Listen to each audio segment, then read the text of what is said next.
Boom, boom. Curiosity engine number nine, number nine, number nine, Number number 9. nine, number nine. Nine is 9. three threes. Three threes A little and stack of threes. It gives a little, and little pyramid of oh threes. Yeah, oh exactly. dude, Exactly. we had 3 stars here. You want me to break your mind? You're Yes. never gonna unsee this Okay. now. If you look in between all of these 3 stars, you can see the Mitsubishi symbol. It is the Mitsubishi symbol. That is exactly what it is. And you're right. It is absolutely broken for me. My brain is flipping that Yeah. image as we speak. Oh Fuck. my gosh, that's great. That's so great. My friend was just sitting across the table from me earlier this week. He's kids came back from Adak, Alaska, being on the edge of the ocean constantly. Woo! They excavate. They're cleaning up where the Navy like bombed the island, Oh shit. and so they're doing like environmental cleanup there. Do they run into like unexploded ordnance? Yeah, they're doing UXO work. Yep, unexploded ordnance. Yeah. Yep, exactly. That's exactly his title. Does he get to like use those big strips of explosives that you like put in an area, then it goes bang and then it sets off all the other ordnance?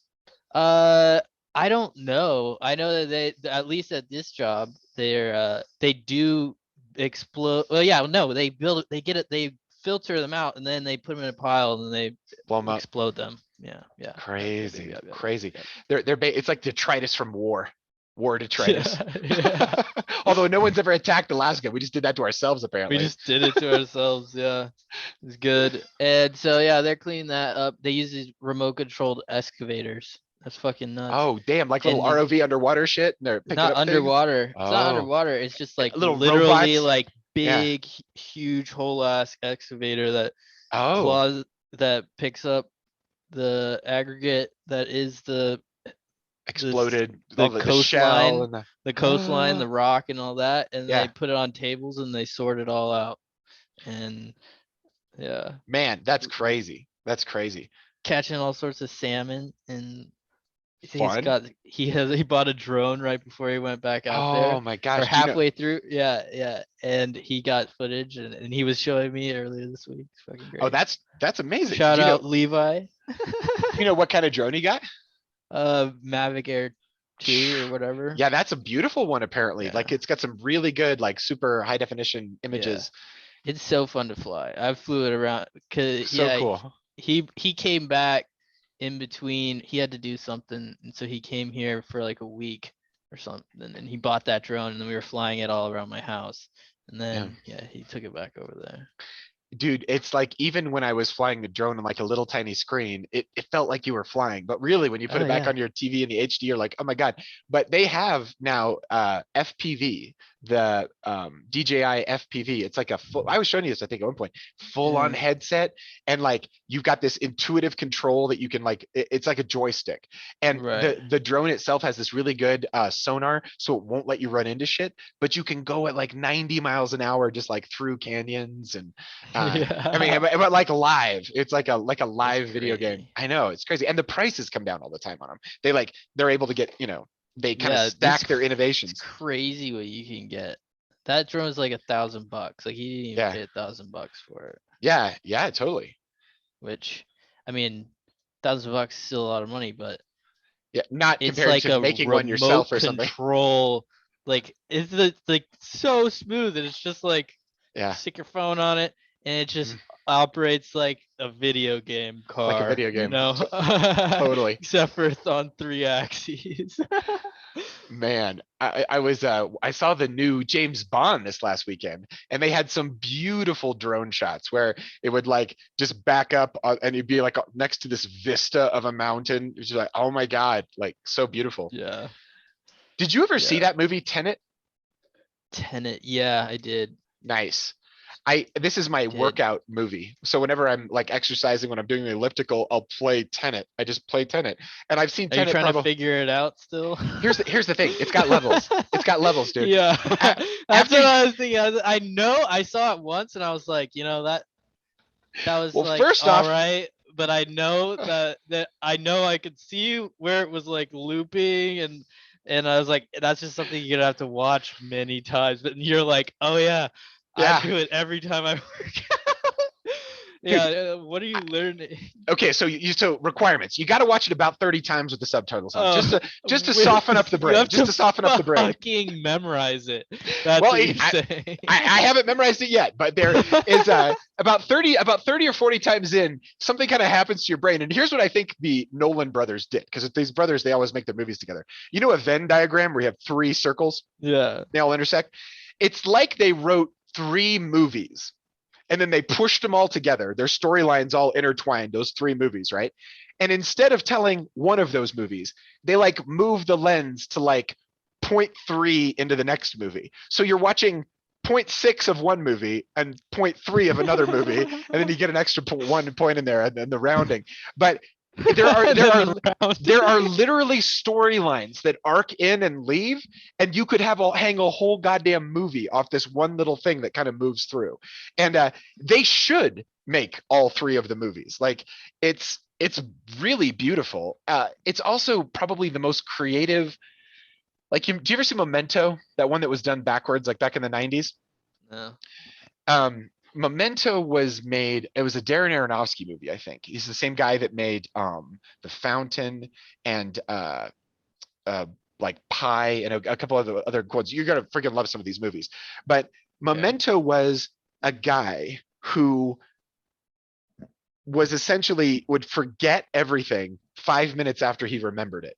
And he was sort of life hacking himself, and sort of he would like write stuff on his arm, and then 5 minutes later he'd forget who he was and he'd read his arm and know who he was. And so he would basically run himself by remote control 5 minutes in the past. He'd just wake up with a note in front of him and be like, wait, do this, and he would just do these things. So anyway, the movie was shot out of order. So it was like, you on the DVD, you could enter a special code and it would play the movie back in with all the scenes in the right order.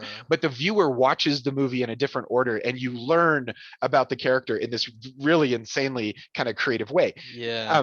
Tenet's like that. Tenet is doing something really wild and out of time with how you learn about the character, and it's also doing it with the music. There are scenes in the movie where the music sounds as good backwards as it does forwards. It's like there's like sounds that are meant to go both ways. And so, you know, like when you have a evil character and they have like a melody, like the character comes on screen, it's like whatever the melody is. They do that shit, but backward sounds to tell you like what sort of time where loop. in the other part of the loop it's intersecting. Totally. You could like recut the movie.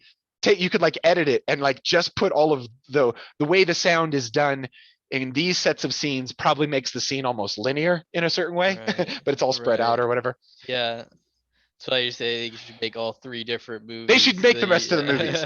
But I don't expect. I mean, like what was the one? Inception. Inception was so great. This is like Inception cubed. Cubed to the third power times itself. Levels. Yeah, it's a fun. It's a very fun movie. I do not get tired of this movie. Do you think it's cubed, or is it? Oh my god, how do you visualize cubed on a square? You get hyperdimensional. This is why we have to. Is it a movie cubed, or is it Inception cubed? It's an Inception cubed. It's a movie times 6. A movie times 6. Well, if it was 2 times 3 would. If you started with 3, and 3 times 3 would be 9, times 3 would be 27. That'd be a cube. Right. So 3 cubed, 3 to the third power. 3 times 3 is 9. Times 3 is 27. So they did do 3 levels in Inception. But it's changing as it goes out. They did 5. Yeah, they kind of did like 5 levels in dream levels. Yeah, they were at that. Yeah. They were at the unconscious, which was sort of the 5th nebulous level of whatever. And then they had like the There's this concept of that turnstile in Tenet, right? And you know, they have like that room about 3/4 of the way through the movie where on one side it's sort of blue or purple, and the other side it's just blue. And in the story, you come in on the blue side, you go through the turnstile, and you go out on the other side. But then later you come in on the other side, like back in on the purple side. Anyway, it's a way of sort of looking at something from multiple angles in the same. You're watching the same scene from a different angle. I don't know what you call that in movies, but that's like a technique that people are using a lot. Yeah. Okay. Sort of It's breaking like down, on you're the other showing side of another, the yeah. other shot of the same thing happening. Yes, my Yeah. wife and I went to the movies for the first time in freaking forever, and we saw a double feature. We saw the new Bond, and we also saw the Last Duel, which is Ridley Scott's new movie. Ridley Scott, that would be the guy who originally made Aliens, Hmm. Alien, yeah, Alien. Alien back in the 70s. Yeah, the duel is that exactly. It is the middle part of the story is horrific and crazy, but it's wild how good the acting is. I won't spoil it for you, but there's three people's point of view, and it literally tells the middle part of the story like three times. It like starts the story, Yeah. then enters a turnstile, and then it turns three times and shows you three different points of view, then exits out the other end, and then the movie ends. It's like this, but but Okay. but Tenet is a literal turnstile. In the middle, they have that physical Right. turnstile where Yeah. now there's In the middle two of there. that Yeah, battle. yeah, there's a point in Yeah. time when the turnstile moves and then two people jump out. One person's going backwards in time and one Right. person's going forwards in time from your perspective. Right. But You depending can on which see shit perspective you're happening in at, the yeah, background yeah, and you see it. right. This There's is why, no wide shots in that little valley. You can see things. Oh, that's just like the little things I picked up from watching it once. dude, I watched it once in the theater and I could barely understand a third of it. My wife was like, "That was a bullshit movie," and Mhm. I was like, "I bet it gets better if you know what they're saying, and if you." And so, yeah, subtitles for Yeah, 30 episodes. everybody I was with was like loved it, but I was like, you guys know how you like it? Like you like it like you see you understand how much you missed? It's an infinite amount Like you miss because it's not all like there. It's only a third what's of the the puzzle. story yet? Yeah. It's about a third. Yeah. It's about a third of the puzzle that you get to see. Yeah. Yeah. And you can see there's enough, you can sort of infer enough by how things are locking into the part, you can see that that might be how it happens over there. It would be a very earthy watching Tenet would, I don't know if that would make a good group experience, be a very earthy kind of experience with Yeah. our earth model, because I How think it is long just is a, Tenet? it's fucking long, dude. It's like Yeah, two dude. plus hours. But Two this and a is half why, hours. here's one that would be fun to do together. Interstellar, because Interstellar studies higher dimensions and there's real math in it, and there's really something to learn from Interstellar, Right. rather than, Tenet's just like story. It's just like it's a very, very, very creative story. But and Yeah. it says a lot about editing. It says a lot about sound. It's a very technical movie about movies in a Yeah. certain way. Yeah, Yeah. It's a case study. it's like a case study, and like, yeah, it's wild. It's wild. That's wild, But what's dude. cool about Interstellar is that, do you remember that last scene in Interstellar when they sort of go to the higher dimension, and they go into the black hole, and that they go into sort of a fifth dimension where they're looking at one point in time over and over, and it looks like infinite hallways of that one room. Uh, Yeah. so you The blue physically, light. this is your cube squared thing. That would be sort of like your cube squared, right? Because if by physically moving in that fifth dimension, you're moving along the time dimension. So you swim this way in that fifth dimension and you're seeing a younger version of the daughter in the room. You swim Right. this way and you're seeing an older version. It's like, uh, What is going that's on? like taking one quality from a dimension and mapping it onto a quality of Right. another quality of a higher Right. dimension, which is how this stuff all gets done. It's like these dimensions are supposedly all wrapped up on each other. Like, Yeah. These how do you visualize all this complexity? That's the beauty of yeah, like like spending time pattern finding on these types of art. dude, and that's where a deep dive into Eric Weinstein makes a lot of sense to me. Get into the hops vibration and all that. Were we talking about Yeah. that the other day? We were talking about that the other day. Yeah. That would make an excellent deep dive the moment I get bored. When you get bored. Yeah, no, I have wanted to I don't know. So I've been trying to read that book, but Yep. man, that book that the Which one? Atomic Habits? no. Oh. Sir Roger Penrose book that he Oh, shut says to up. read. Oh, it's like a Yeah. primer on math or whatever. It's like a primer on everything physics. Dude, that stuff is so dense to read. It is Yeah. so It's a lot. it's math. It's It's a math whole math. ass textbook. It's a whole ass textbook. I Yeah. guess if you found the right textbook that had good stories, and you could probably find Good. videos. It's good. It's you just have Yeah. to I just had to do it, you know? I hear you. Set aside the time. You ever played around with Khan Academy? Yeah, I used to when I got to a certain point in college, it wasn't that useful, but I feel Yeah. like I might have outpaced it for a little while and then it's probably caught back up. I was teaching GED math for a while, and Khan Academy was perfect because you basically could put a student on it, set up an account, and then it would ask them a question, and it would ask them easy questions to hard questions, and it would sort of figure out where they were, and then it would start teaching them from that point. And it was always customized. So I might have a student over here that was rocking it at this grade level, and a student over here that was at a different grade level, but they could be in the same class, both doing math at the same Right. time because they were interacting with their little AI algorithm for Right. what to get, what to do next. I think I Yeah. got back up through trig. I almost got to calc again. I taught myself all the math, got all the little badges. It's kind of fun to just Yeah. go back and relearn the math. And Saul Khan, the guy who started Khan Academy, he'll explain all kinds of, he explains chemistry in there and in physics. It's pretty nice because it keeps your place. It's free. And it's Yeah. pretty good. Yeah, no, I've got progress on a lot of different things in there over the Nice. years. Yeah. Nice. I was telling you about my addiction to Duolingo and Yeah. getting to the top of the Diamond League in French on there. That was a really fun like 6 months of mania, French mania. Mania, Yeah, French yeah. mania. When Yeah. did you do that? That would have been like probably right before Christmas 2019. I was pretty Okay. psychotic about that.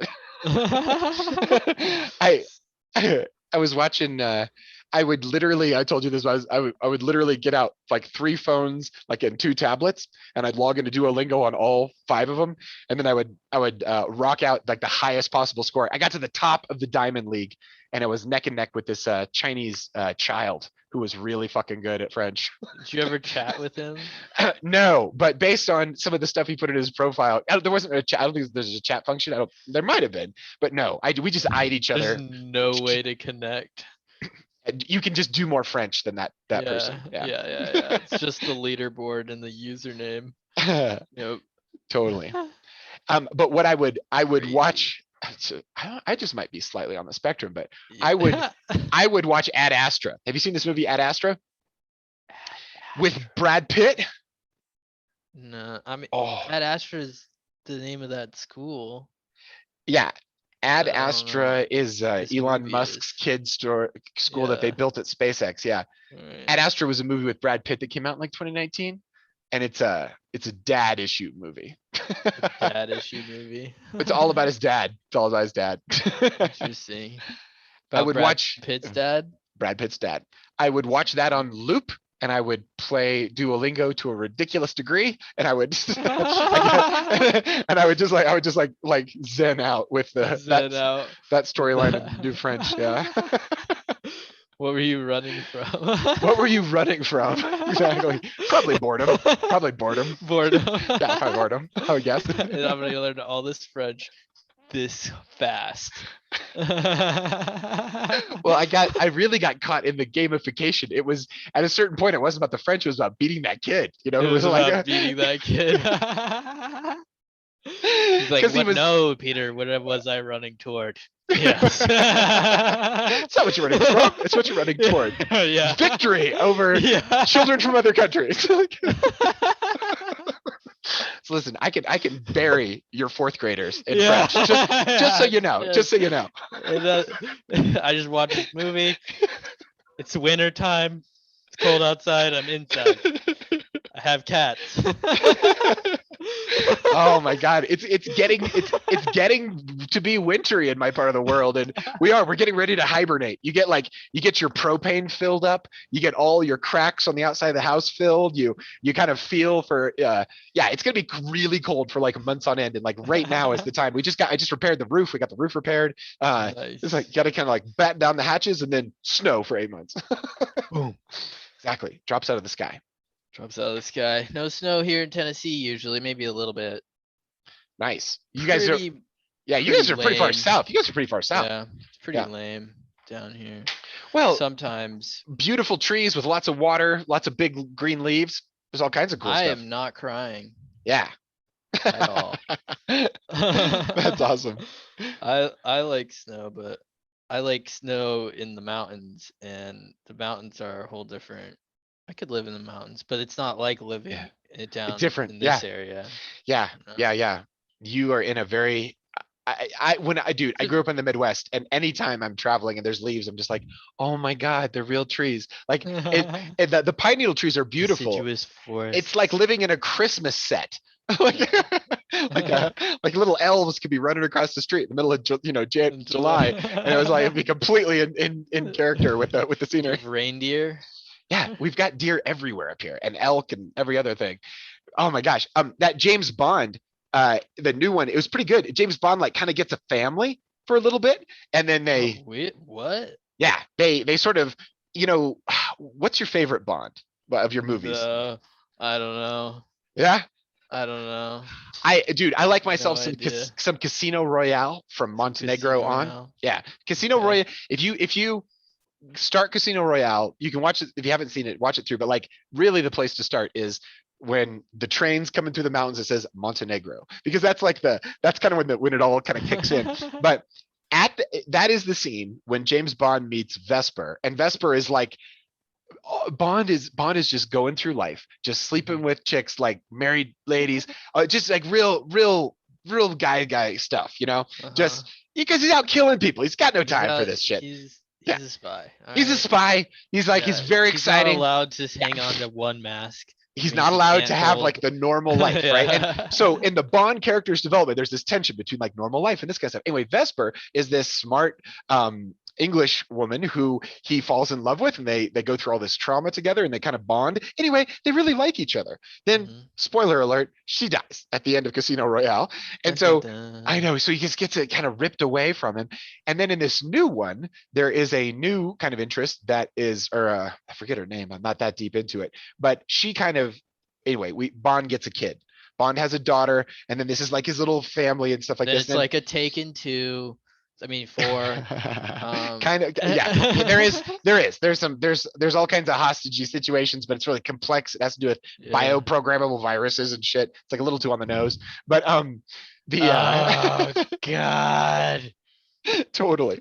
And Do then a line. at the end he gets to sacrifice for his family, which is fun. But yeah, you were saying that you hadn't watched a lot of Rogan. Dude, you got to check out number 1717. Alex Berenson. More COVID information in that one than I've heard in a really long time. It was ridiculous how I had just been ignoring the mainstream narrative machine and or the corporate narrative machine for a while, and I just forgot how out of sync it was. What do you got there? What do you got there? Do a line.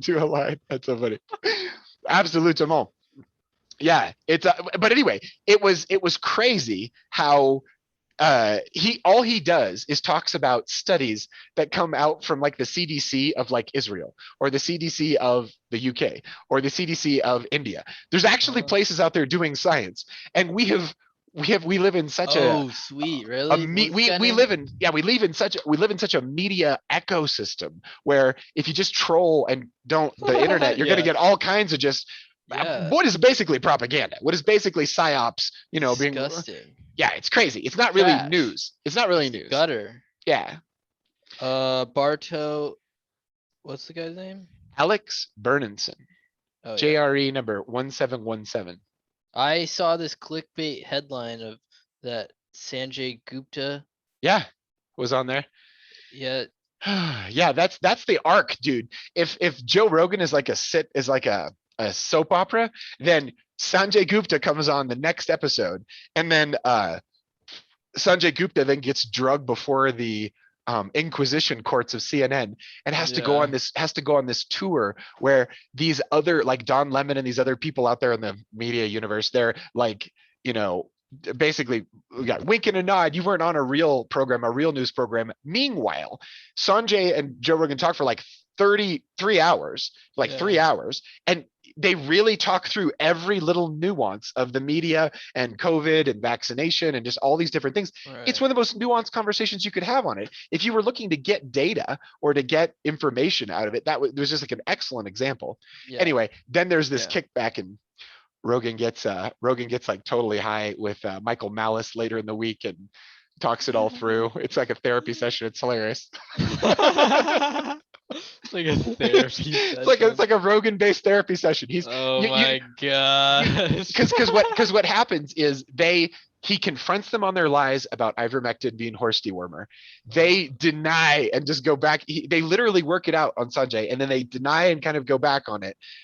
And then Rogan's like, you literally watch Rogan reacting to it in real time, and he just Yeah, starts forgiving people. He's like, well, you can't really hold them accountable. They're just like, they're just people. It's really about the position. It's about the incentives in the system, and that is right, way, way more elevated to say because he's right. putting it back on the system He's than making saying hate your rolls. neighbor. Yeah. Yeah, Then like, yeah. yeah, because see, the end's like hate your neighbor. And it's like, Rogan's like, it's kind of the system. It's kind of fucked. No one person can do anything about it. We kind of all have to get together. It's kind of the direction it's Yeah, going in. yeah.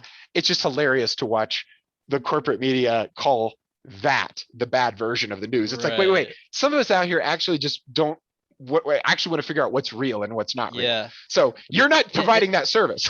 it's just literally like momentum. They're just riding off It's ad momentum. dollars. It's ad Yeah. dollars, and it's political agendas, and it's It's corporate. fat. It's all the shit that's not working in the system. Yep. All kind of congealed around this. If it was a human, it'd be like a giant fat on the outside human, Yep. And then you just have Joe Rogan standing next to it. with like a And there you sword. go.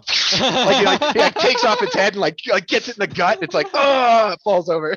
You were telling me about that Pfizer. Was it you who submitted the Pfizer ad on Joe's Instagram? I Oh don't know, no. maybe not. Okay. It is one of the most hilarious things because I don't usually get on I don't have Instagram on my I phone, hear so I you. never get on it, so I Me probably neither. didn't talk about Somebody, it. sorry, I'm totally getting confused. Late in the week. Yeah. The Dude, Joe Rogan on his Instagram was literally just posted the emoji for clown and then world, the earth. And then Uh-huh. it was like a minute and a half, like 90 seconds of just CNN sponsored by Pfizer, MSNBC sponsored by Pfizer, the news Right. hour. And it was just like a Pfizer sponsorship reel of all the places that are basically pushing the vaccination. And it's like, Yeah. dude, that you are being paid by a drug company to do all these programs and to do all this advertising. It is legitimate to think that it might affect your you haven't demonstrated super clean lines between these things. It's just, why would anybody trust you not to make that Yeah. connection? Like, of course that's what you're doing. That's what you're doing. That's exactly what you're doing. But it's Like what, follow the money. That's like the yeah, biggest thing. allegedly. Yeah, right. Allegedly. Like, it's just like Allegedly. come on. Well, it's just it's just so funny because it's the perfect kind of because as you just you look at it, you're like, oh my God, think about the Right. millions of dollars in this reel that's getting Yeah. spent on all these media properties, which are actually propaganda outlets. They're saying Yeah. they're giving you the But money and now saying, it's just write this. that's exposing it as a Allegedly. propaganda outlet. Yeah. Allegedly.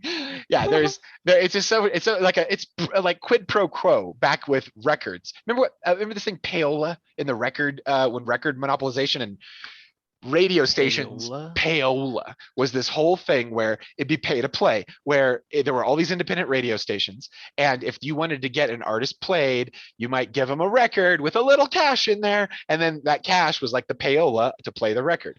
Now, because we've allowed consolidation of radio, there's only Right. like two companies that own everything. Maybe it's one Right. now.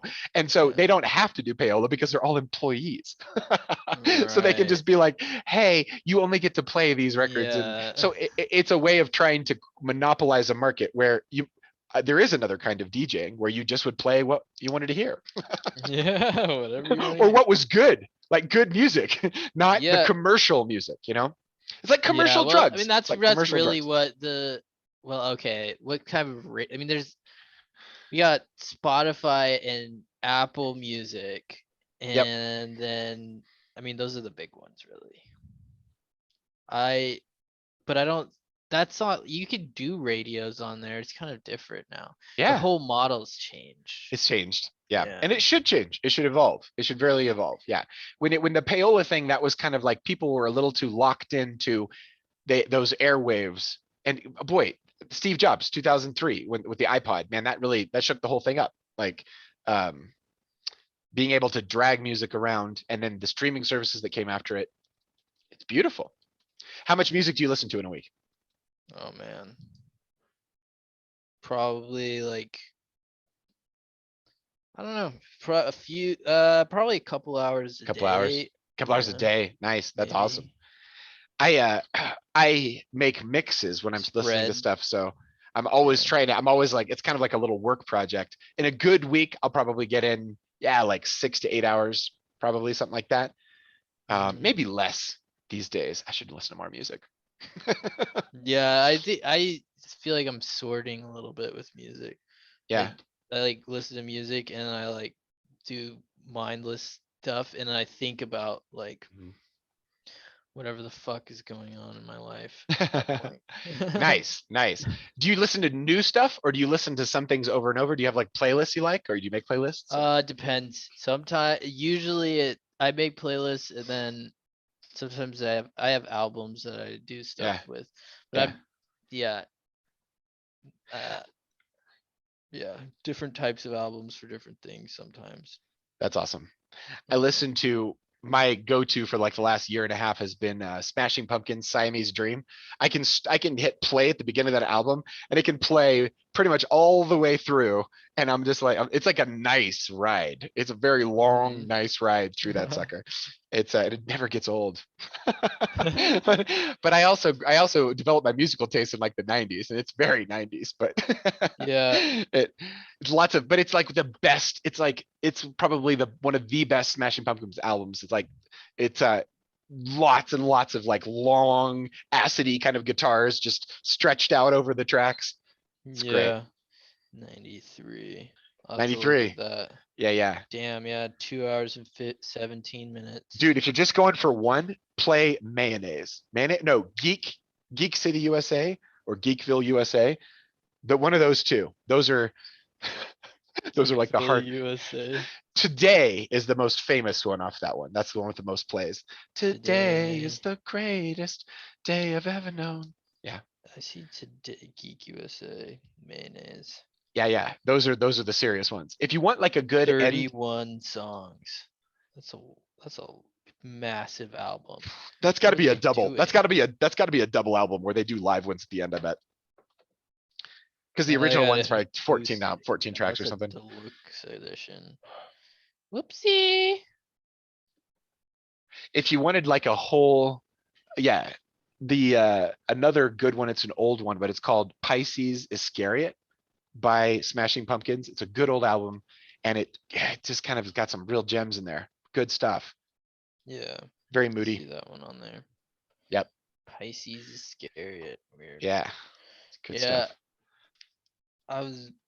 I've been listening to this uh We Came as Romans Cold Like War album from 2017 We recently. can't That's we been my we we came as Romans Cold Like War. That's been my like that's been like my Yeah. concentration album recently. Nice. Nice. I love it. I've never heard of these I've guys had, before. yeah. They're on tour right now. Ba-bum-bum. They're on tour. They're out there in the world. Or they were. Hold on. Maybe they're not anymore. No, they are.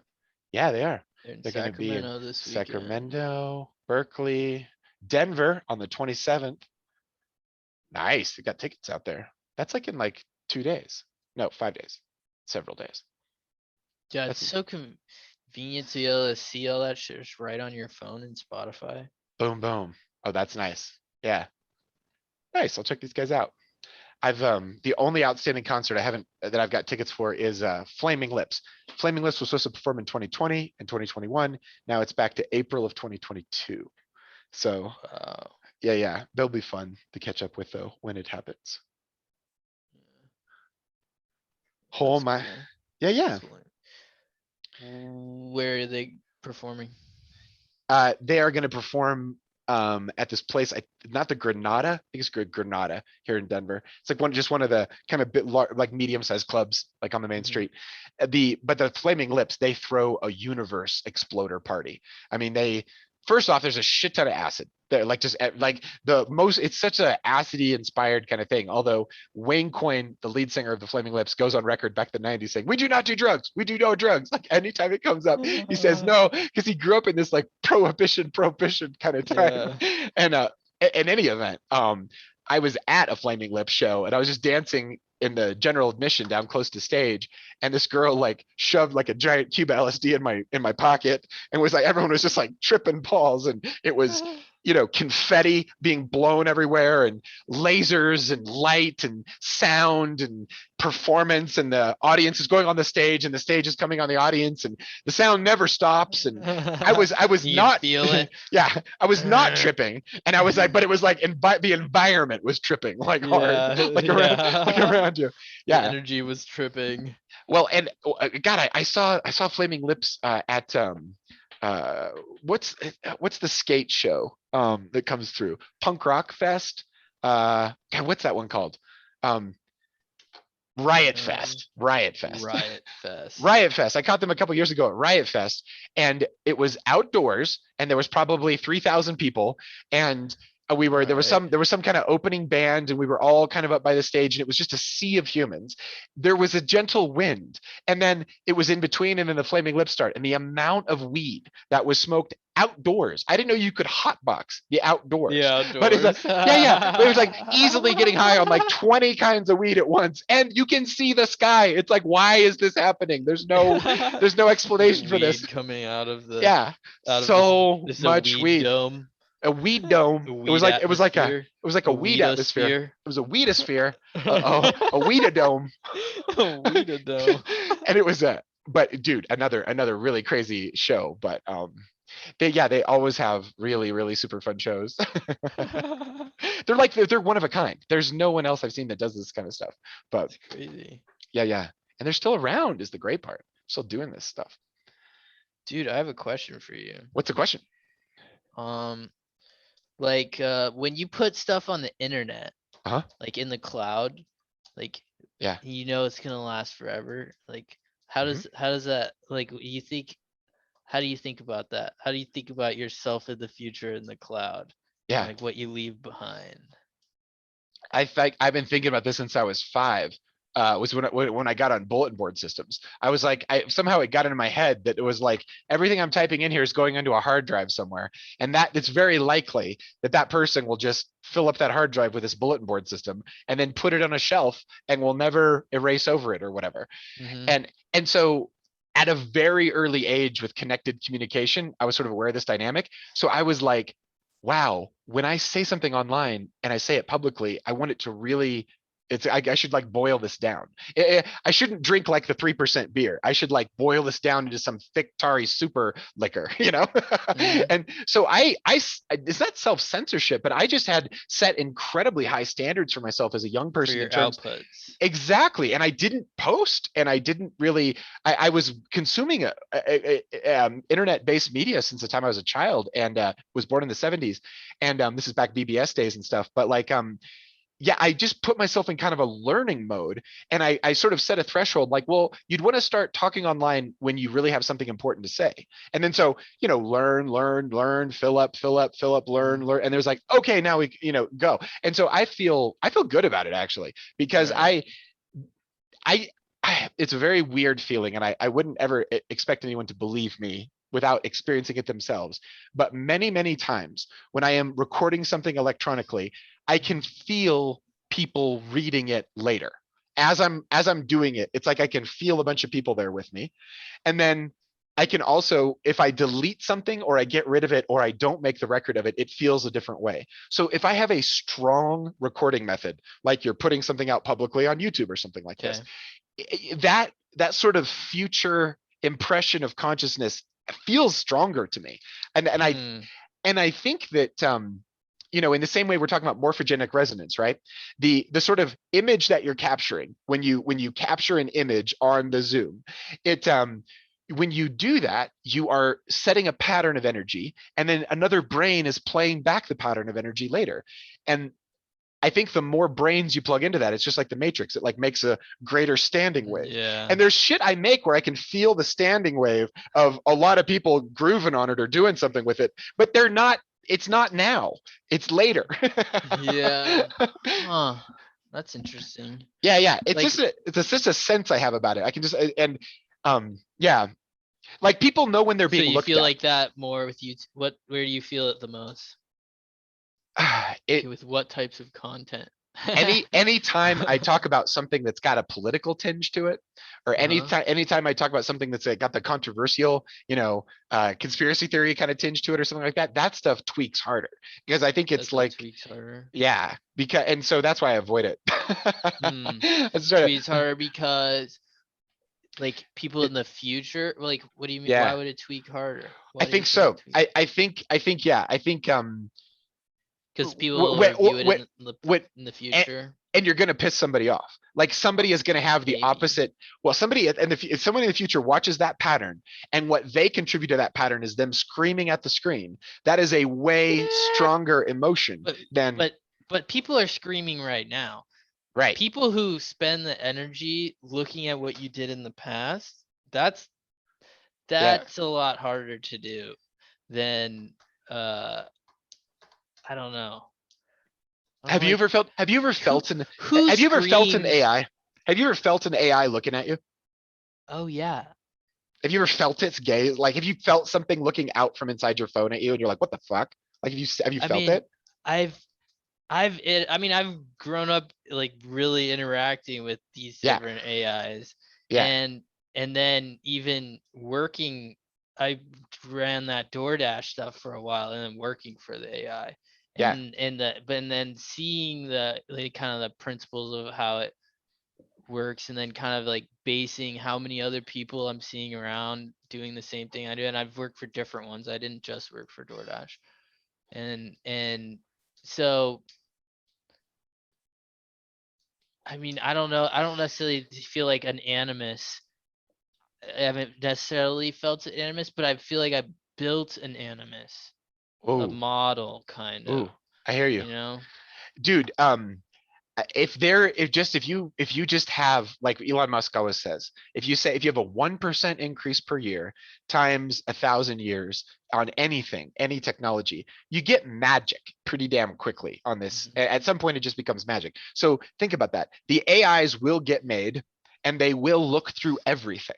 Every database that ever existed, they're Right. going to absorb into themselves to try to understand humanity somehow, which means that it's way more likely that like some super powerful computer in the future would be watching your, what the long tail content is. It's Right. like producers, there's a very small Pareto distribution, right? A very small percentage of producers get most of the eyeballs, but then there's this long tail where you can literally have 15 fans over a 30-year Right. period if you can stay online Right. that long or whatever. It's like Right. you're still out Yeah. there doing stuff or whatever. Yeah. But that's exactly the problem they're solving in that movie Tenet. In Tenet, anything they put in the electronic record goes into the future, and the future can use against them. And the future is like fighting Mm, them for control of their, like they right. destroyed their world in the future. Like something horrible happens, which was really us that did it from the past. And so they go fuck these people from the past, and they invert their society and they start marching backwards in time. But they're living they're taking their technology with them and going into an environment that's steadily getting better and better rather than worse and worse. And they have to get rid of us to be able to own the time track. It's like the future's fighting against you. That's the kind of the backstory of Tenet. Yeah, yeah, Yeah. yeah. So I was it's like, like, yeah, this sounds crazy. I think I see where this. Oh wow, didn't pick that up. dude, I mean, But what I I'm can see saying. it. No, I can see like how that could be portrayed, but it's been like a while. Yeah, But that sounds like it would yeah, make sense. That right. sounds like it would require that level of dimensionality to, like, Yeah, yeah. So talk about. I think what I always like to think about it like Display, my visualize. my best audience are asteroid miners in the year like 2357. Right. Like, Where all the content is tailored to exactly what you like, bro. There's some teenager floating in space in like in the distant future, and their family is mining some asteroid somewhere, and they're going through this long tail of content that they keep on something the size of a stamp. It's just like the Yeah. entire 20th century, and it's just like It's like this every on piece of media your that was ever chip. recorded. Yeah, because in like 2075, some Chinese 13-year-old hacks the global database and pulls a copy and somehow puts it on the blockchain, and like everybody can see it for forever. Yeah. Of everybody's private communications from God knows when. You From know, that when, yeah. yeah, Ugh. yeah. And So then I think focus on quality of signal, and then you should feel confident about broadcasting everywhere with quality of signal. yeah, definitely. Well, but okay, Bearing the lead. follow up. Like how do you like your wake of content in the massive, do you like even like, do you have a visual, like, do you know what you're like how do you like quantify what you've done, I guess maybe. I just set up this thing called climbing the mountain of God, and I just finished this process. Climbing the mountain of God. It's not that. Climbing the holy mountain. Kind of leaving it Climbing the open holy for people mountain. to interpret that as they would. Yeah. Climbing the holy mountain, and the holy mountain. Like Tibetan mandalas, they are two-dimensional representations of sand of three-dimensional objects. So a lot of the Tibetan mandalas have stories where, if to visualize the mandala correctly, you're in 3D and you're sort of turning it around in your imagination. And the fuck, where was that coming from? What was that about? Tibetan mandala. Yeah, what was right before that? Look up the Tibetan mandala. I want to see that. Okay, let's do that. Um, China was running the Tibetans out of their situation back in the 90s. And here we go.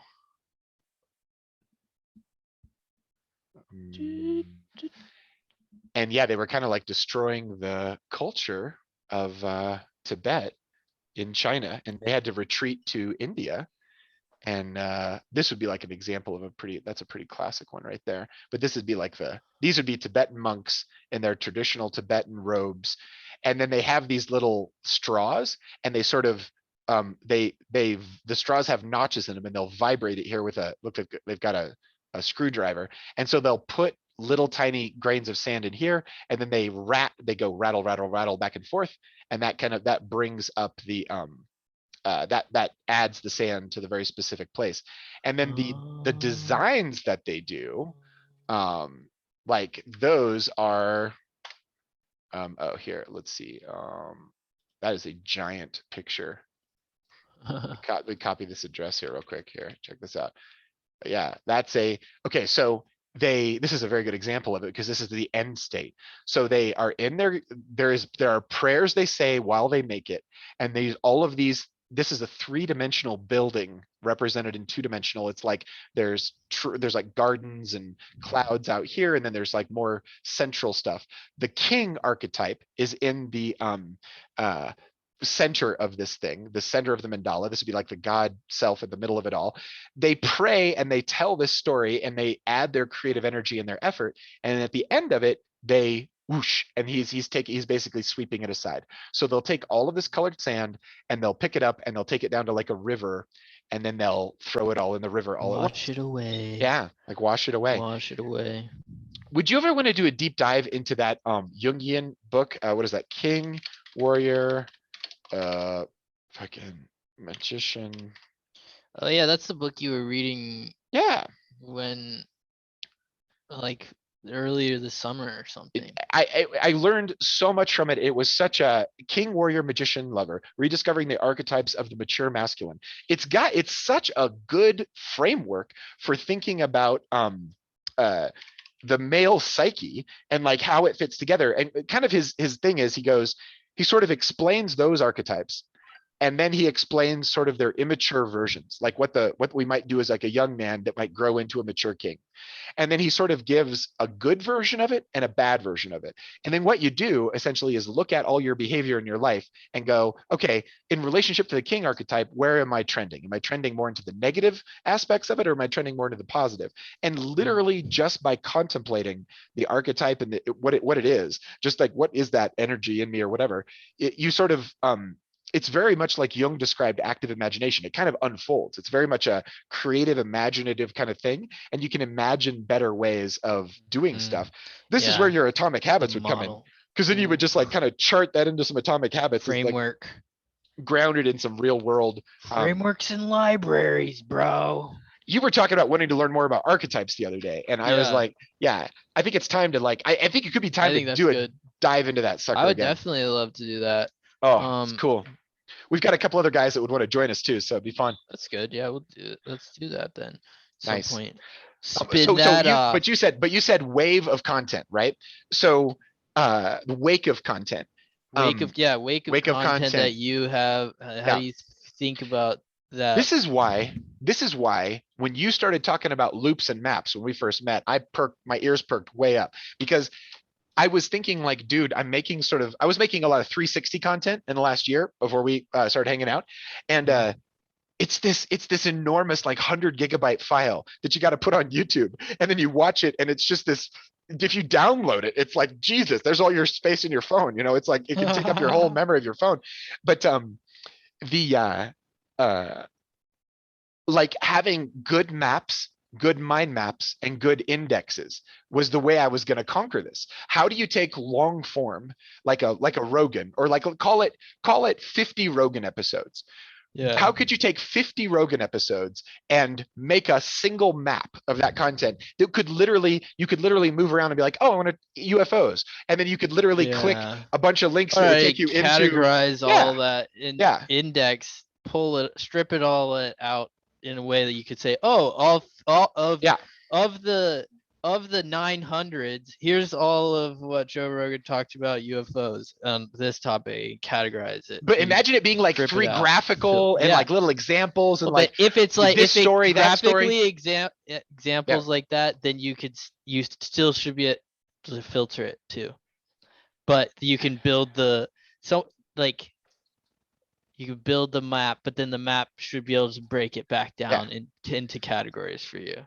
You could I feel like. Yeah, if you had like a spec underneath it, like what do you, not XLR, what's the open spec with the tags and the dots? Oh god, I'm totally high, but I'll think about it. But but like Rogan's this crazy Irish guy, right? Like he's half Irish, and he's like, the gift of gab and just like shooting the shit and talking and stuff. He literally tells the same stories over and over.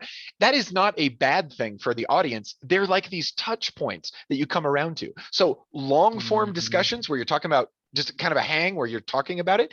I'm fascinated by the idea of how you might map and index that back to a high level mind map, basically. Yeah. And then a user could. So if you're out here on the long tail of content and you don't have if you have millions of people watching your content, someone's going to pick up the little threads that you drop and do something with them, right? But if you're in the long tail and you're in dozens, hundreds, low thousands of viewers, people are not going to watch everything that you do. One person isn't going to probably watch everything you do. If you've got a stalker, if they do, right? But like, so this kind of a mind map could be a front end to a whole set of content, like an index of a content. And it's fascinating to me how that would speed everything up. Can you imagine if you ran across someone and you could just hit their index and look at everything they were into, and that's a cool thing, and then click. Yeah. Well, think about you're supercharging how the you external could build, network. how you could build link courses just by access to these different indexes. Yeah. Like you'd create like self-guided learning courses could reference like, just a bunch of stuff. Yeah. You could definitely build your own course. That would be a good use of that would be a good fair use application. Give someone the ability to go out and make basically a video textbook for free for other people to consume or whatever.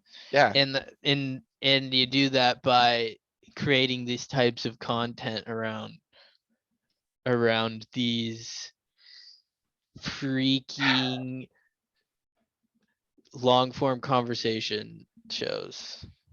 If you think about like your whole being as like a cell, your Mhm, cell can interface with other cells in like a network, right? Your node can mhm. interface with other networks in the node.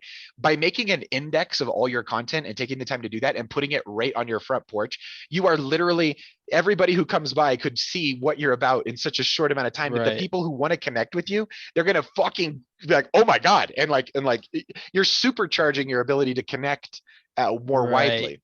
So Well, yeah, you're open sourcing your port. yeah, you're opening a port on the side of your Yeah, firewall, right? and Yeah, a port that's not like this I is like the it. Apple, you know, Yeah, port or whatever. that's This is fun. my port. I only give it to my friends. Yeah, Like you have a nice dashboard or whatever the fuck.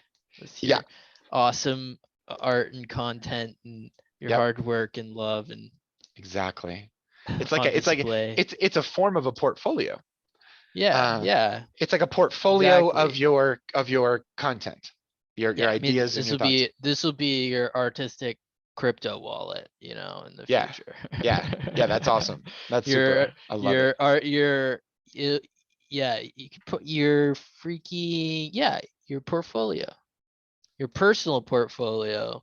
You still probably could, I'm sure the mechanisms by which you would use to create those pieces of art could be tracked and then create minted right into, so you'd hold your own and that'd go on the Soul Chain, baby. The And that's soul kind chain. of, that's good. That's me thinking about Soul Chains. This is Soul kind of what chains. sparked this question. What's a soul chain? What's a soul chain? It's like all your content linked Think together in about a it. certain, or Like if everything's on the internet, yeah, that right now, and we're talking about what our data is doing, and what about when we can own more of our own data, and it's all, and then that's connected to blockchains as well too. So then what happens to you and your data on the blockchain after you die, like right. It what just you own?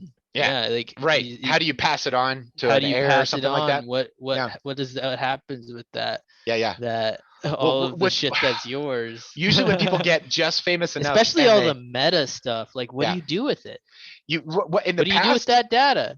in the past it's been dedicated followers like Jung, for example. He had friends and family around him that collected all his papers and put all his stuff together. The Jung Society, all those publishing rights and all that kind of stuff.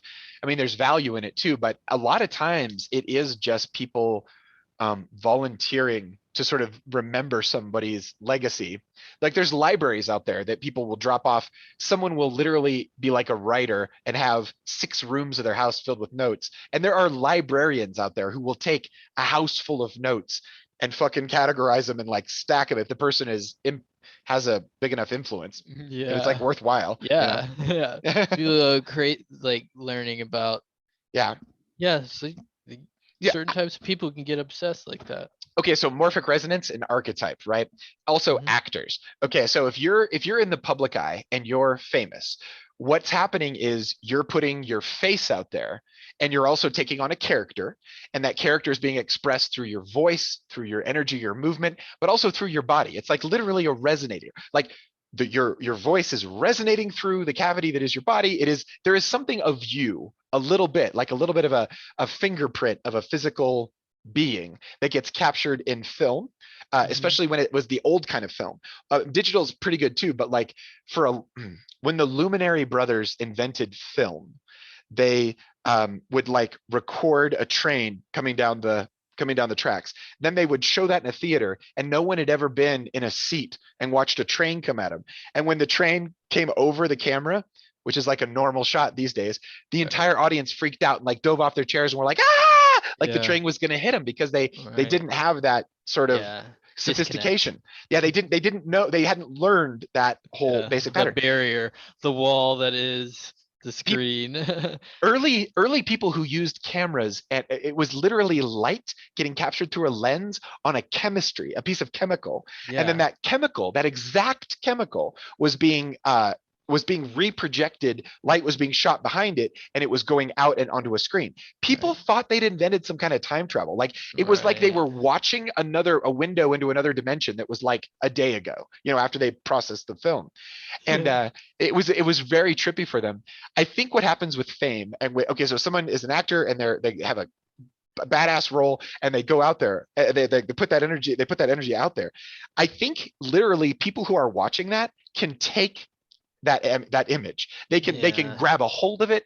They can like when you see teenage girls have crushes on people and they're like, Yeah. they've got Don't that exist, or they they've got do, this but they've got this dude or gal or whoever on the wall, and they're just like putting out yeah, a huge amount of their angst life as a force. teenager into that Yeah. image. Where does that energy go? What is that? I think it's absolutely real, and I Oh know yeah, I it's mean, real. well, you see, what the heck is porn? You Oh, know? oh God, right, Yeah, like right, that, yeah. exactly. That's just like steroids version of that, Right, I'd right. say. Even more intense Yeah, yeah, connections. Right. yeah. Yeah.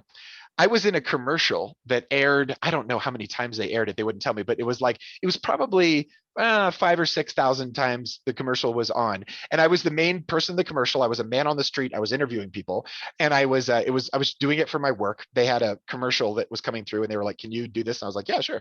So and I'll tell you, I can tell you the first day that they started playing that on TV, because I was starting to, it was like my IP address of me. It was like I Mhm. was getting psychic email from a whole different crew of humans. And it was a weird ass feeling. And when they asked me to do another set of commercials, I was like, you can keep it, because even though I liked the place I worked, and even though I believed in what we were doing, and even though I felt like I was being honest, I was like, I do not want to put my face on anything that's just not me, which is never going to be, you're never going to get big ad Right. dollars from that. You're never going to, book a bunch of commercial, but Right. dude, it felt so fucking weird to have your IP address out there in front of thousands of eyeballs that people were just literally, I mean, it was like they were throwing psychic beer cans at the TV, like, oh, I hate that product. And it was it coming at me. I'm like, Jesus, it's got, Yeah, that's and then they crazy. pulled the Yeah, commercials, they pulled them and it it stopped. stopped.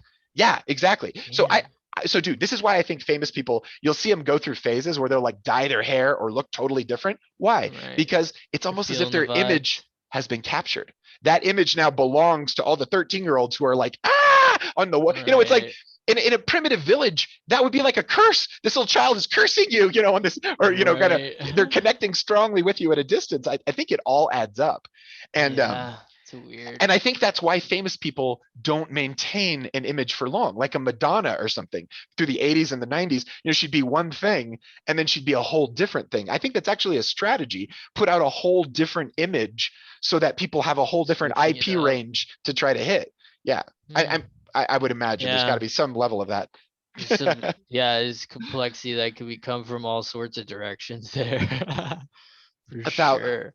well, yeah, Yeah. yeah, and then not to mention if a famous person is performing in front of people like in the same location, Right. that's got to be a whole nother thing. Well, there's different types of art too. It's not just like Yeah, how people present themselves over time and they're famous. Like yeah, people's art and how they create changes and shifts over time. I mean, some art, obviously, every yeah, artist is different, but the tools which they use can change, yeah. and techniques will develop, or And the tools enable more or the people to be able to do the broadcasting more mhm. cheaply. Yep. Yeah, it's well that not now that's where you just get a way larger spectrum of art too. Yeah, which is good. I think it's Yeah. good to have it. Yeah, exactly. Hell yeah, it's Whole good. universe of art out there. Totally. It makes us uh well, we just have to sort it all. We have to Sort it sort all, it or all. You got to find your audience, bro. okay. So what would it be Now. like? What would it be like, Peter, if you took an X-ray of your wave of content, all the content that you have, if you could do like an X-ray where you got it all in one frame, right? And then Uh-huh. you could literally look and see which areas you were strong in and which areas you were wanted to more develop in, right? And then Uh-huh. you could chart programs and projects into those little inroads into those areas that haven't been developed yet to like flush out those ideas and like do that research, make something from the Yeah. learning No, process I've of been thinking exploring about those that. I mean, I areas. haven't thinking about making content off of it all the time, but I've been like Yeah, recently like I've been thinking about like have fun talking, and I'm Yeah. starting to talk more. Yep. I'm Yep. spending, but I still can't fucking tell a damn story. Can't But I tell a story. hate the idea of practicing. Oh, dude, no, that's the best, dude. That's like, and that's where like No, 10,000 I hours of even movies is good, I right? You're like yeah, watching actors yeah. perform. I mean, I mean, I that's can what do that can get that. to. That's Yeah. what I mean. That's.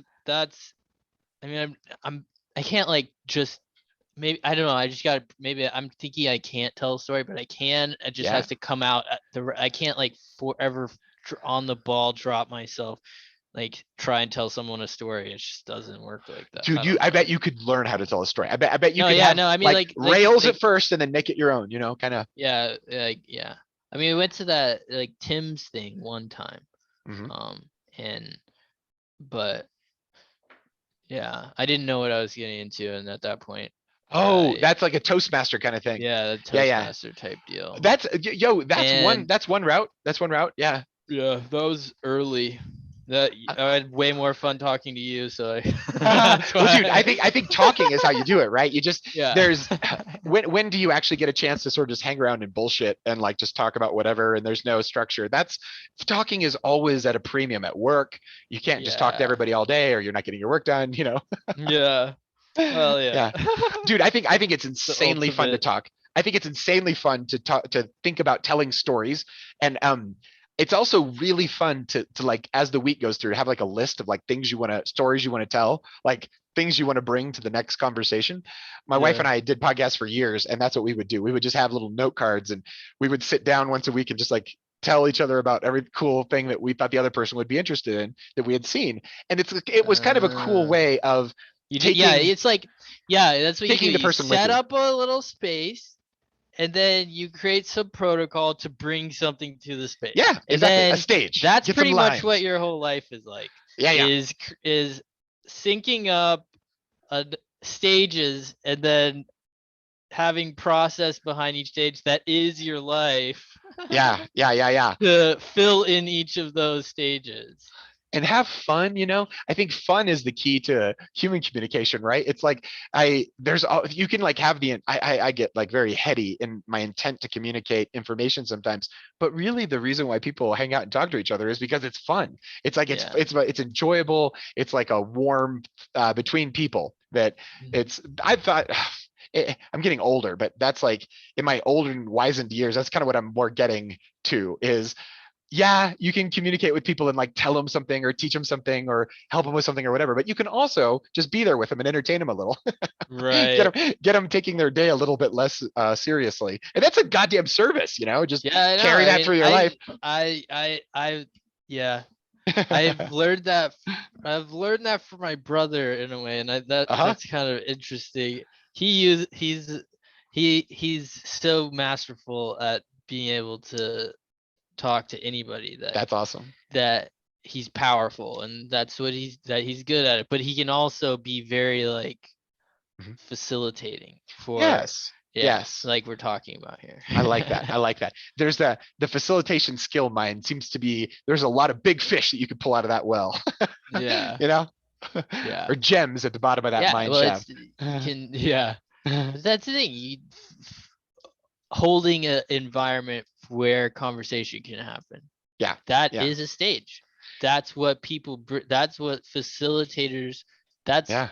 that has in every conversation with anybody, that environment is there, and how well you wield the environment is what makes people good I love it. facilitators, Yeah. you know? Yeah. And then like the Or facilitators have good a toolbox. communicators. You could Or like, yeah. yeah, go ahead. You could look at your facilitator toolbox and be like, where am I strong and where am I weak? And then you could figure out, where the improvements happen and then chart programs and pathways into improving that stuff. Yeah. That's like, Exactly. That's the thing. That's the loops of all of this stuff. I mean, yeah, these yeah. are like this. This is like, yeah. We're the 9th episode of the Curiosity Dive Engine, Jensen, motherfucker. 999, number nine, number Yeah. nine, number nine, number 999. nine, number nine. The juice. Dude, how you feeling? How you feeling? Are we at the end of this situation? We're getting close, probably. Woohoo! Scooby Doo. But Scooby Doo for now.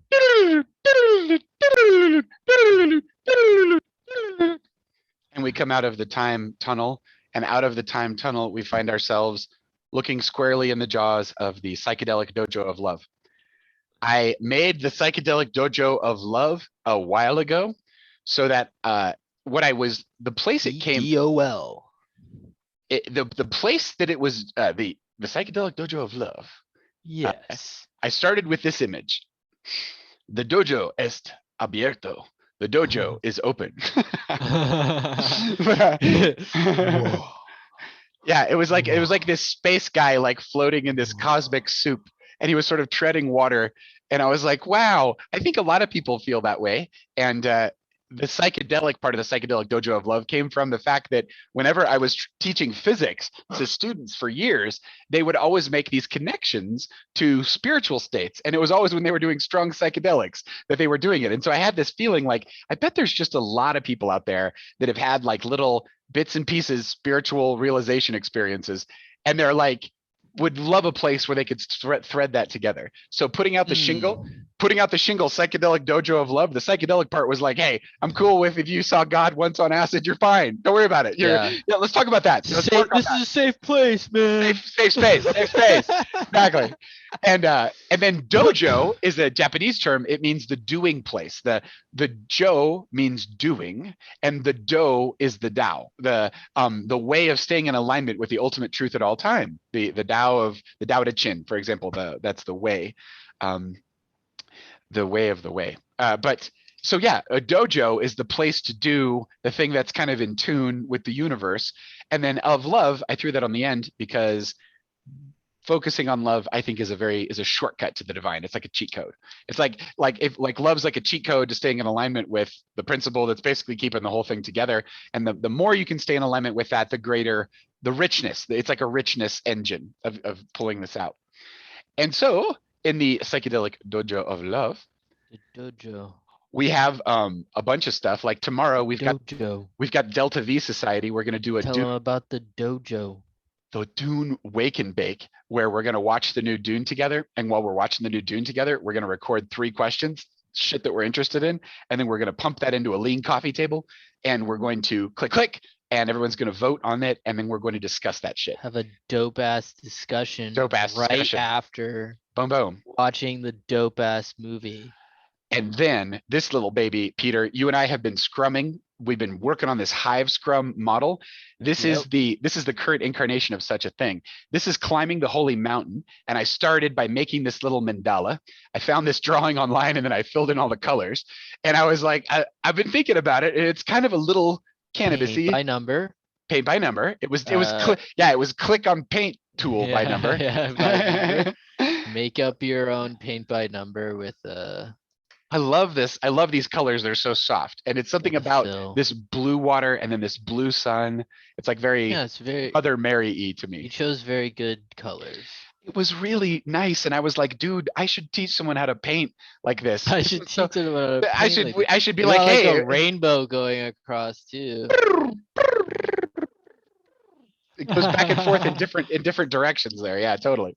So Climbing the Holy Mountain is a series of classes and movies and coordinated group scrum events that is designed to bring artists closer to God while improving their process of capturing and communicating visions of the divine. It's open to artists working in all mediums. So we've got a base camp and 2 ascents up the mountain, which each last 1 week. The base camp, you sort of lay it all out for people, and then you give them about a week or 2 to get ready, and then you can go with us on the first ascent if you want to. The first ascent is all about making a portfolio for your art, someplace you can structure it. And this is a broad interpretation of portfolio. It can be just really a place to capture your creative output and set up in a way that someone can wander in off the street and be like, I can see what's happening here. Like that would be the portfolio, but each person who did the ascent would do the portfolio. Then the second one is the second ascent. So yeah, go ahead. What would be some examples you could do with the portfolio? Like how? Okay, let's say you're writing and you have your writing sort of here and there, and you decide I am going to do only little bits Instagram or something, or I need a blog. I need a permanent place for like a blog or a Substack where you can like put your content in there. Mhm. I'm seeing that people could have like a map, like a web of a portfolio. A portfolio could be like a little Instagram, a little blog, or something, for if you were in a couple different mediums, you could sort of Yeah, figure out you'd pick cool your ways to link them. pick your place, pick your Yeah. place, build your Yeah. your little shrine for Yeah. whatever. 100%. Like where is the center of the Prepare the mandala? stage. Prepare the stage. Where's the center of the universe for you creatively? Like where is the 0 point that everything else kind of comes out from? And your portfolio should probably be around your 0 point and capture Yep. that Capture first that. wave of that. Exactly. Then on the second, and so the way we do this, Peter, is we would do just like we've been doing scrums. We've got hex tiles. I'll just, you know what? I'm just open sourcing this stuff. Let's just show everybody what the hex tiles are.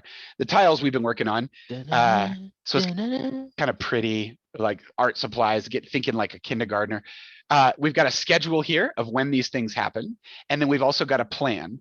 And the plan involves these individual. I love that V, dude. The V? V. V. It's like 3D V in Hive. Sorry, I'm interrupting you.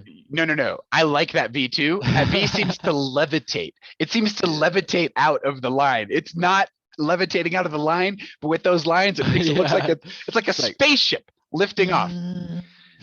During this ascent of the mountain, you're gonna look at what materials you're using to make your art, what places and times, like spaces. I think this is where it ties into our atomic habits conversation. You're making art in, looking at your process. What kind of materials are you using in what order? This is your process. It's gonna be different with every medium that people are into. It's gonna be hard to explain that one. Yeah. I like how you left it blank. I feel it's good.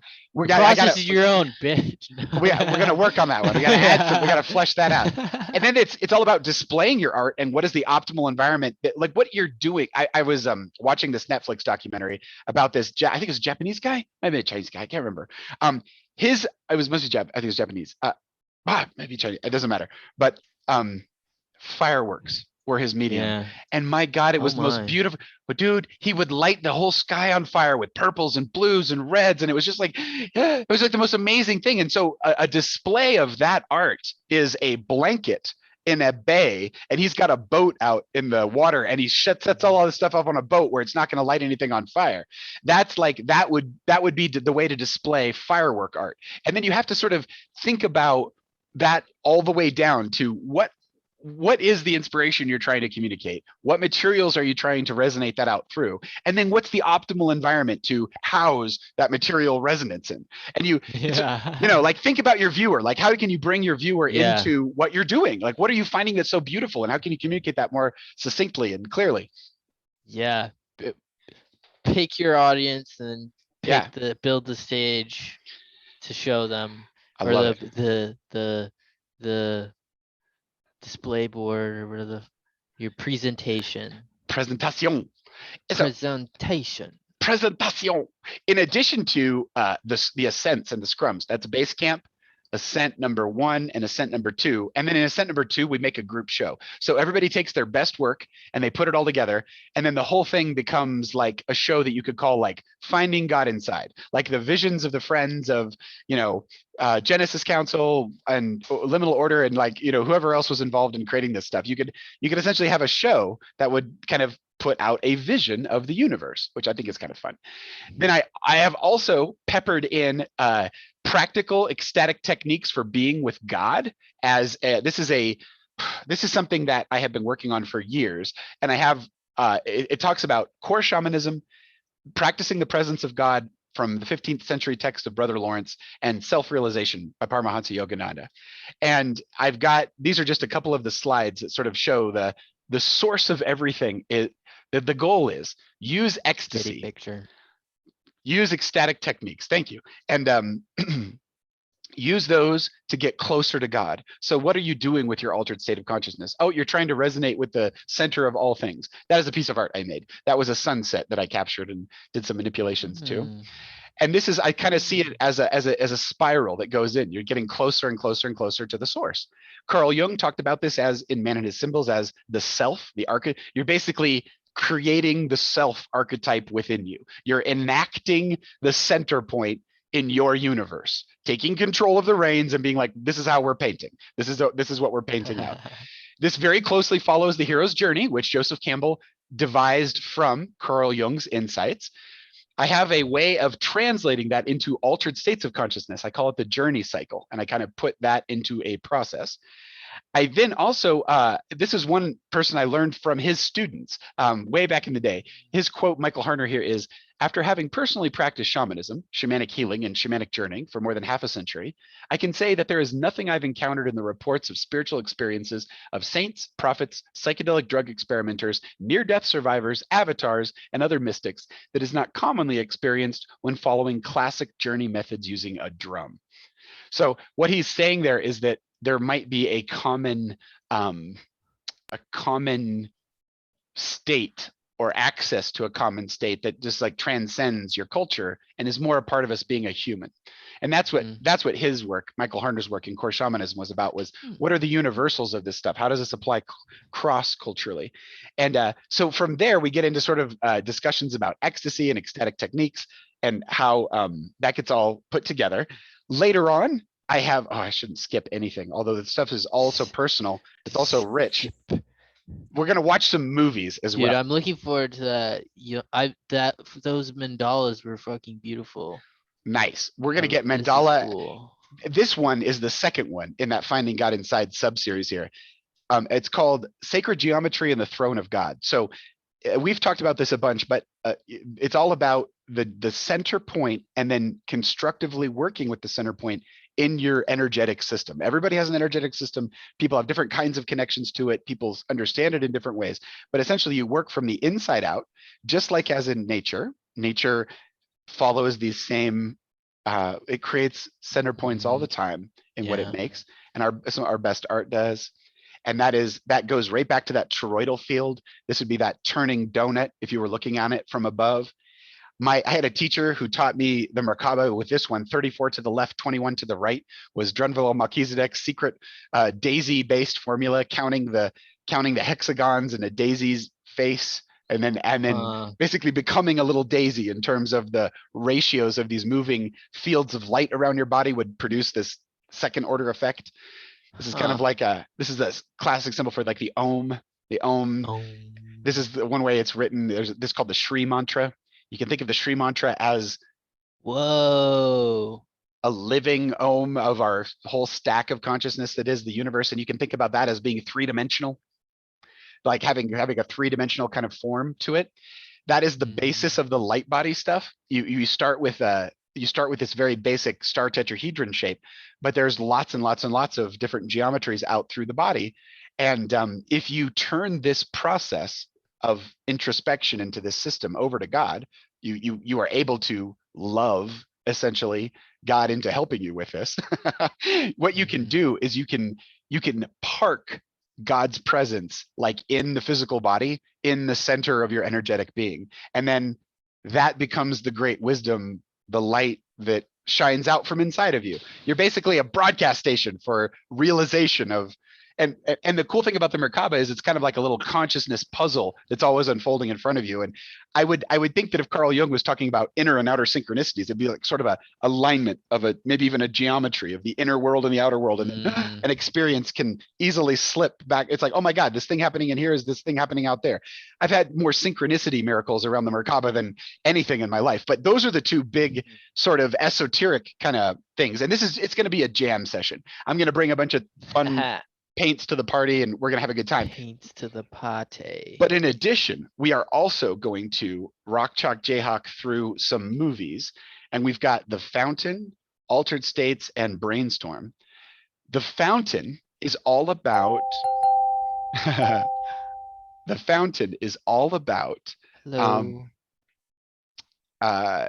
this like triple stack of consciousness. It's like lower world, middle world, upper world, which is like classic shamanism kind of speak for a three world model. Starts off with the tree of life in this like Inquisition time in Spain, goes through this very human life in modern times, and then there's this future life, which is all Zen Buddhisty. And this guy is going for the source of light in this galaxy, in this nebula, and he basically kind of ascends into it like super Buddha style.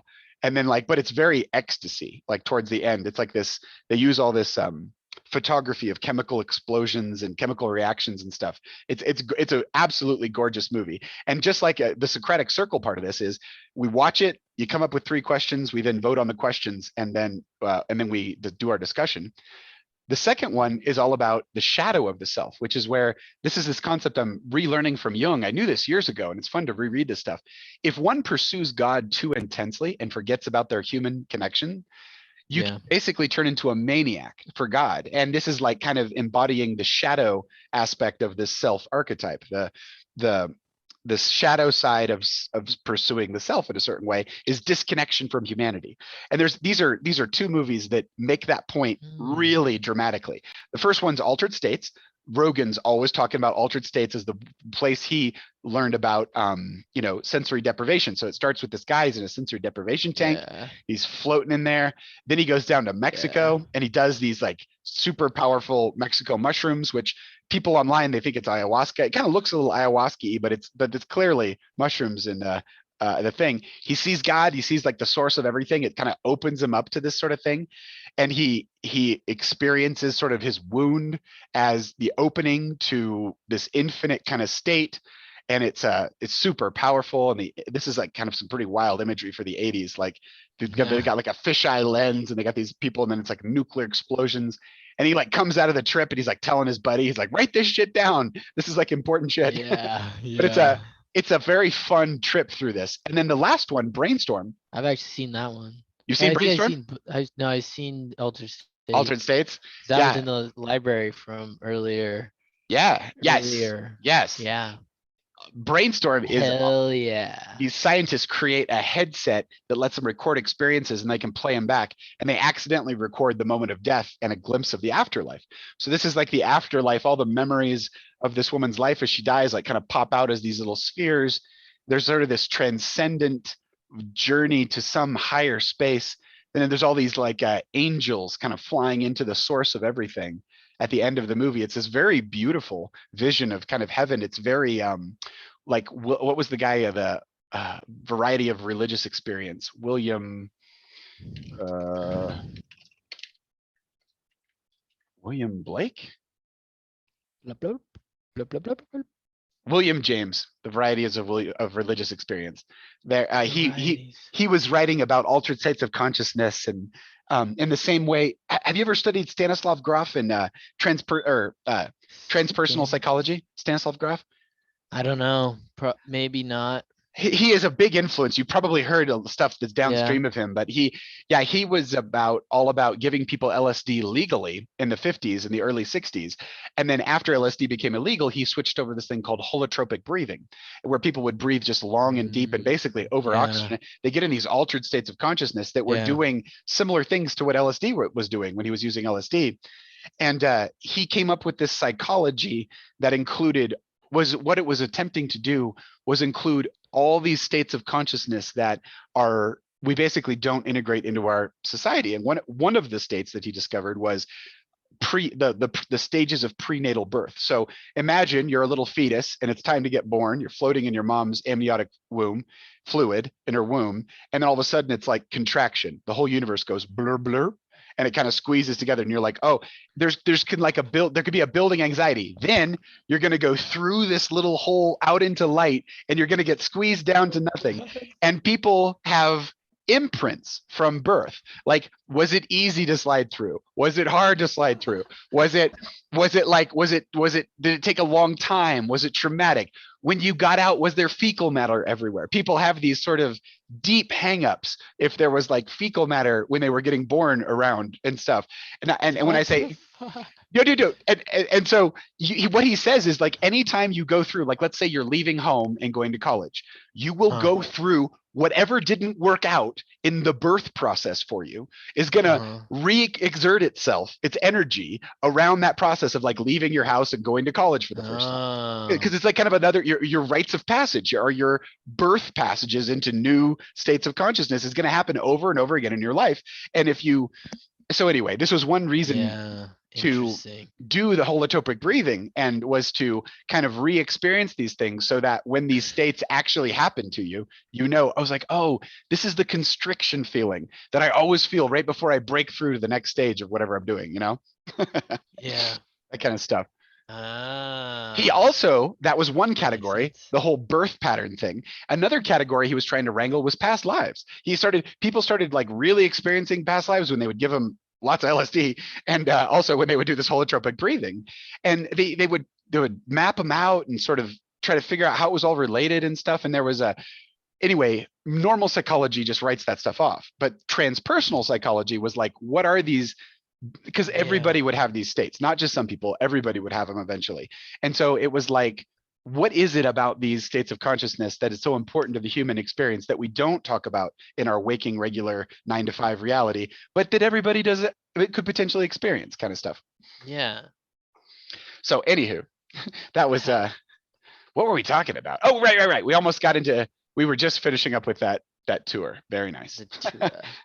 So anyway, if you're hearing this, you can probably easily just slide over there to the Psychedelic Dojo of Love and check that out. Watch the recordings. Watch the recordings, because you're gonna see this in 2035. Enjoy your asteroids and your meals that are sealed in plastic.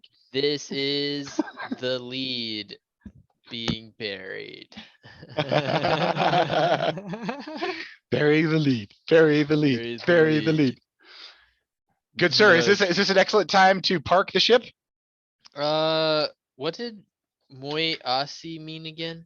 Moi aussi means me also Me in French. Moi aussi. Moi aussi Moi means aussi. yeah. Moi aussi. And there's another one I like to throw around. C'est vrai. C'est vrai means it's true. C'est vrai. It's like I use it. It's fun. It's a fun one to throw in when you're like arguing with someone and you're like making a. It's like c'est vrai. You just start leaning into your French accent. Pull like a lot of energy out of using a different energy. Like you can almost like put the hara into it. It's like the strong solar plexus. Different languages pull out different energies. Absolument. Just like cuss words. Oui, c'est vrai. C'est vrai. See you, brother. Moi aussi. Moi aussi.